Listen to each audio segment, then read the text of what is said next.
Je n'ai pas besoin de me nommer. Bonjour, Monsieur le Premier ministre. Bonjour. Bonjour, Mme Bélanger. Bonjour à vous. Monsieur Legault, c'est le jour 1. Oui. Ça vient de commencer aujourd'hui. M. Trump a signé plus de 100 décrets, sauf que ce qu'on comprend à la lumière, entre autres d'informations du New York Times, c'est qu'il confierait à une agence fédérale le fait de voir s'il va imposer des tarifs. Toujours dans son discours, ça y a été très clair aujourd'hui, il veut que ce soit une balance commerciale à l'avantage des Américains. Or, le Québec vend plus qu'il importe. Est-ce que vous avez toujours espoir de le faire changer d'idée? Bon, d'abord, vous allez me donner la chance. J'ai écouté un peu de son discours en m'en venant en auto tantôt. Je n'ai pas lu encore les 100 décrets. J'ai des gens qui sont en train d'analyser tout ça. Mais effectivement, M. Laforêt, ce que j'ai compris, c'est qu'il n'y aurait pas aujourd'hui de tarifs d'imposer sur les produits canadiens. Je dis bien aujourd'hui. Maintenant, est-ce qu'il y en aura demain? Est-ce qu'il y en aura dans une semaine, dans un mois? Ce n'est pas exclu, loin de là. Donc, on continue à se préparer, on continue à regarder secteur par secteur, produit par produit, qu'est-ce qu'on peut faire dans différents scénarios. Comme je l'expliquais la semaine dernière, si les États-Unis mettaient des tarifs sur l'importation de produits canadiens, disons des tarifs de 25 ça viendrait augmenter les prix payés par les Américains de 25 Donc, il y a des impacts négatifs pour les Américains. Évidemment, la question qui se pose de notre côté, c'est est-ce qu'on pourrait maintenir les prix actuels malgré le tarif? Il y a des secteurs dans lesquels nos produits sont difficilement remplaçables. C'est pour ça qu'on revient au débat sur le pétrole, mais on pourrait parler de l'électricité, on pourrait parler de l'aluminium, mais il y a des produits qui peuvent être remplaçables. Donc, ce qu'on est en train d'analyser avec toute l'équipe de l'économie, c'est secteur par secteur, produit par produit, quelles sont les meilleures mesures à mettre en place. Puis dans les mesures à mettre en place, si M. Trump mettait des tarifs à l'importation, ça peut être soit qu'on met, nous aussi, des tarifs à l'importation, mais ça peut être aussi des tarifs à l'exportation, par exemple, dans le secteur de l'énergie. L'idée, c'est de protéger les Québécois, protéger les Canadiens. Dans mon cas à moi, là, c'est de protéger les Québécois. Donc, s'il y a des tarifs américains, on va être prêt à des représailles qui vont quand même protéger les Québécois. Puis quand je dis protéger les Québécois, c'est dans le choix des représailles, mais c'est aussi dans l'aide qu'on pourra donner et à nos entreprises et à nos citoyens, un peu comme on l'a fait dans la crise de la COVID. Ma deuxième question, ça concerne les frontières. Oui. Le président Trump a été très clair. Là, entre autres, il veut sécuriser la frontière plus du côté du Mexique, mais il n'écarte pas de le faire du côté canadien. Puis on le sait, actuellement, les passages sont plus vers le Canada en direction des États-Unis.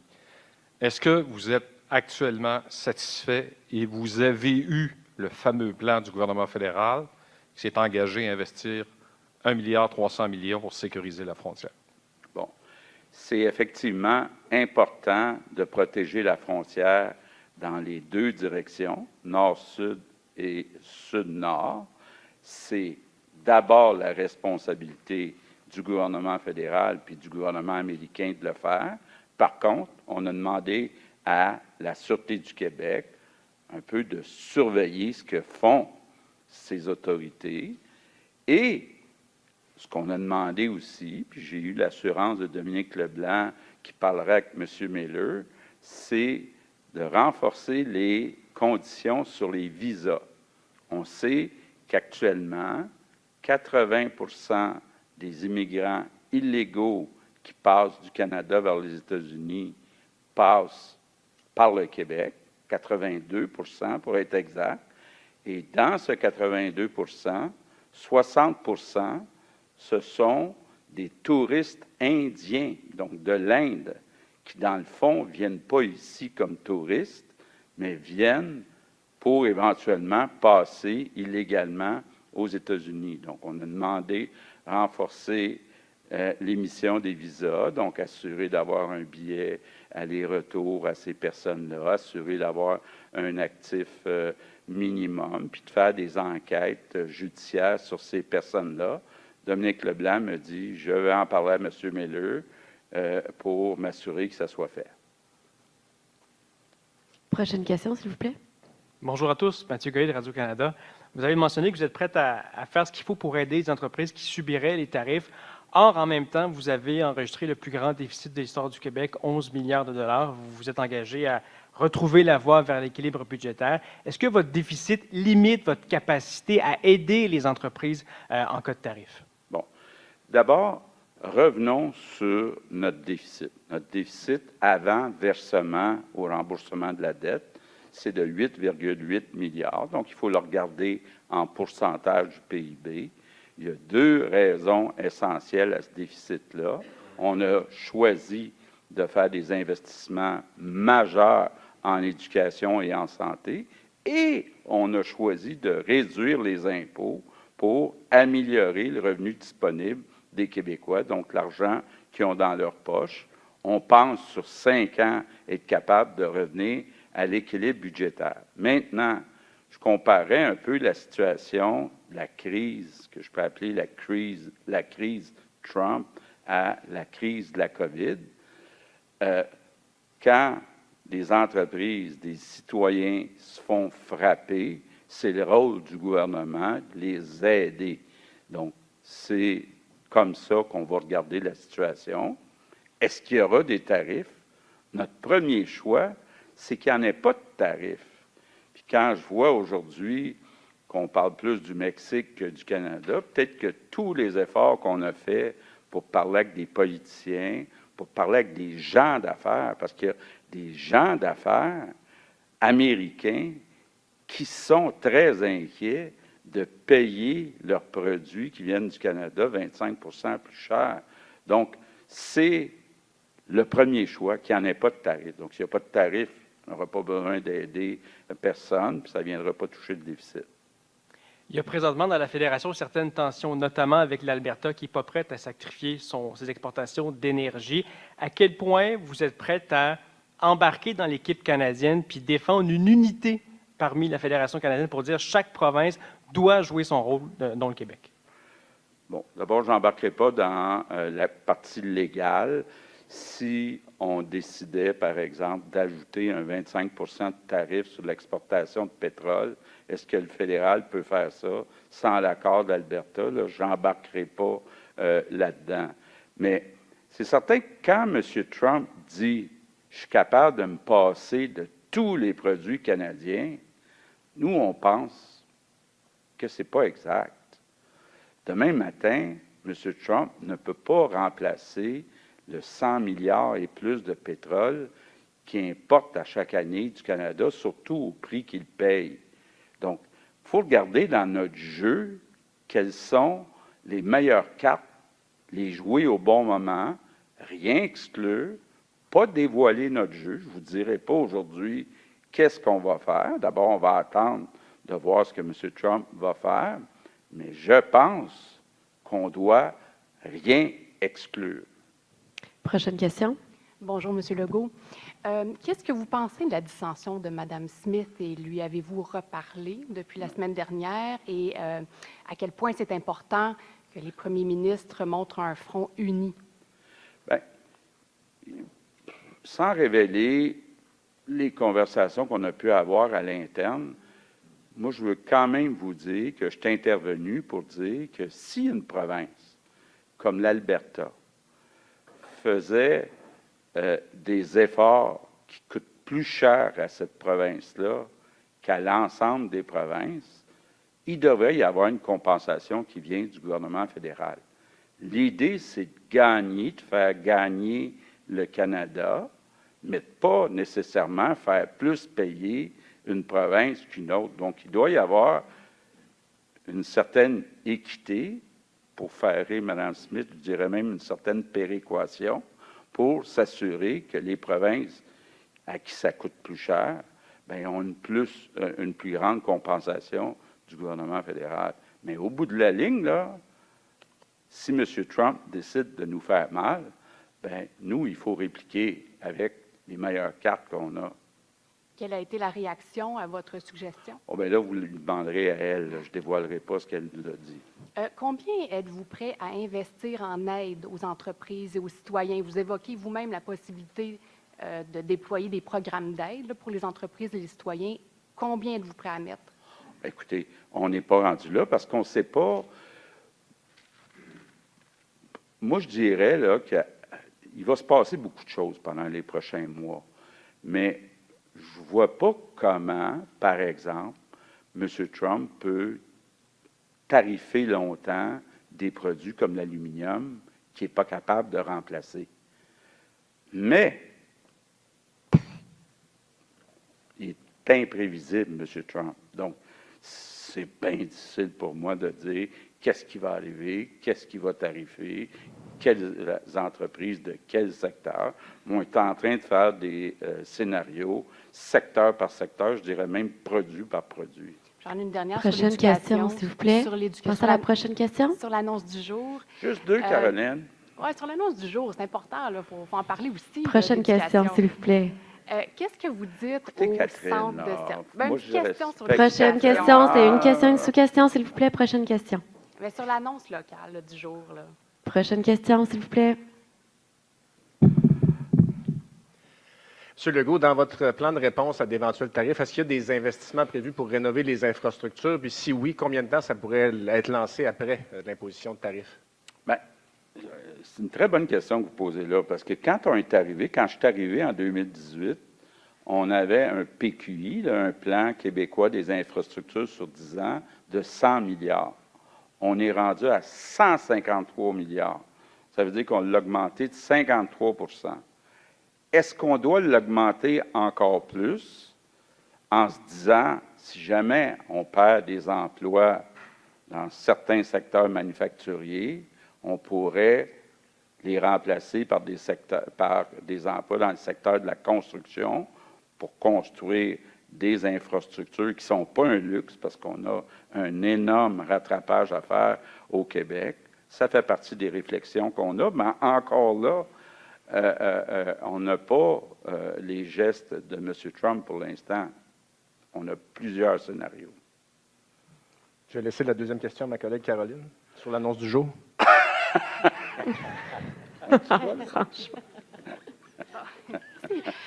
Monsieur Legault, qu'est-ce que vous dites au centre de services scolaires qui coupe dans l'aide alimentaire, qui coupe dans l'achat de livres et dans les sorties culturelles? C'est des coupures qui affectent directement les services aux enfants. Là. Qu'est-ce que vous dites à ces centres de services scolaires? Ce que je dis, là, c'est que les centres scolaires, depuis 6 ans, ont eu des augmentations de budget de 50 %. Par rapport à l'année passée, ils ont eu des augmentations de budget entre 6 et 7 %. S'ils ont décidé d'augmenter leur budget de 8-9 %, bien, c'est une question de bonne gestion. Là. Le portefeuille des Québécois n'est pas illimité. Il faut respecter le budget. Et précisément sur ces coupures. Prochaine question, s'il vous plaît. Bonjour. En fait, c'est une très belle annonce pour Prévost, là, on ne peut pas se le cacher. Cependant, je me questionnais, vous avez parlé tantôt que, vous ne faites pas dans les coupures. Par contre, du côté de Sainte-Sophie, il devait y avoir une école primaire qui devait être construite. Du côté de Mirabel-Saint-Canute, également, il devait y avoir une école primaire qui devait être construite. Tout ça a été mis sur la glace. Pour quelles raisons? D'un, ils ont été mis sur la glace et... Qu'est-ce qu'on va faire avec ces écoles-là? Bon, d'abord, il n'y a rien qui est mis sur la glace. Ce qu'on essaie, c'est d'y aller selon les priorités. Donc, quelles sont les écoles qui sont vétustes? Quels sont les endroits où on a vraiment besoin de places additionnelles? On a augmenté le budget de 9 milliards à 23 milliards, donc une augmentation de 150 Il faut quand même aussi regarder la main-d'œuvre qui est disponible dans le secteur de la construction, les ressources qu'on a aussi financières de disponibles, mais on n'a pas rien mis sur la glace. On y va selon l'ordre de priorité que Bernard nous donne. Donc, on y va avec les écoles où c'est vraiment vétus, où il y a vraiment un besoin à court terme. Mais il y avait eu des annonces qui avaient été faites en ce sens-là, comme quoi que ce serait construit. Et là, finalement, dernièrement, on a eu des annonces que finalement, ça ne se fera pas tout de suite. Oui, bien c'est ça. Ça va se faire éventuellement, donc au fur et à mesure que c'est possible de le réaliser. Merci. Prochaine question, s'il vous plaît. Bonjour à tous. Monsieur le Premier ministre, est-ce que vous craignez, vu l'état d'urgence à la frontière sud, un afflux au nord? Puis votre stratégie, est-ce que c'est d'envoyer les policiers tout de suite? Est-ce que ça vous inquiète dans l'immédiat qu'il y ait un afflux à la frontière nord? C'est pas quelque chose qu'on exclut, effectivement. C'est une inquiétude qu'on a. Si on va voir comment M. Trump va s'y prendre pour expulser, il parle d'expulser des millions de personnes. Bon, là, il nous dit aujourd'hui qu'il y a peut-être des ententes avec le Venezuela. Il faut effectivement pas se retrouver avec un nouveau Roxham, puis avoir des demandeurs d'asile qui débarquent au Québec. Là. Donc, on suit ça. C'est une des raisons pour qu'on a des agents de la SQ qui surveillent des deux côtés. C'est déjà commencé. Dans le sens que vous avez déjà envoyé des renforts policiers, c'est déjà fait? Oui, OK. oui, il y a déjà des renforts. Puis je voulais juste préciser, vous laissez entendre que vous êtes ouvert à un certain compromis, peut-être, pour avoir l'adhésion de Neil Smith dans le Front commun. Est-ce que son adhésion est nécessaire, selon vous? Bien là, il faudrait demander ça au gouvernement fédéral. Il y a des questions légales, il y a des questions politiques, je suppose. Là, donc, il faudrait poser ces questions-là au gouvernement fédéral. Mais est-ce qu'elle doit Prochaine être là question, avec s'il les vous autres plaît. premiers ministres? Prochaine Est-ce qu'elle question. doit être présente dans le Front commun? Prochaine question, s'il vous plaît. Idéalement, oui. Merci.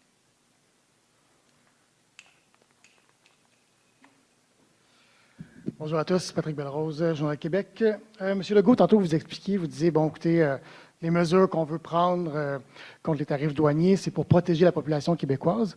En même temps, on apprenait en fin de semaine que vous envisagez aussi, par exemple, l'idée d'une surtaxe sur les produits qui sont vendus sur Amazon ou en ligne sur la plateforme de Walmart. En quoi ça pourrait aider d'avoir une taxe sur les produits qui sont vendus comme ça sur des plateformes américaines? Bien, d'abord, là, je ne veux pas entrer à dévoiler exactement ce qu'on veut faire. Ce que je dis, c'est qu'on n'exclut rien, que ce soit pour tarifer des produits qui sont vendus ici ou des produits qui sont vendus aux États-Unis. Donc, je veux juste dire, on n'exclut rien. Mais juste sur la logique de taxer les produits qui sont vendus ici, en quoi c'est nécessaire d'envisager même cette avenue-là, alors que ça va ajouter au fardeau des Québécois?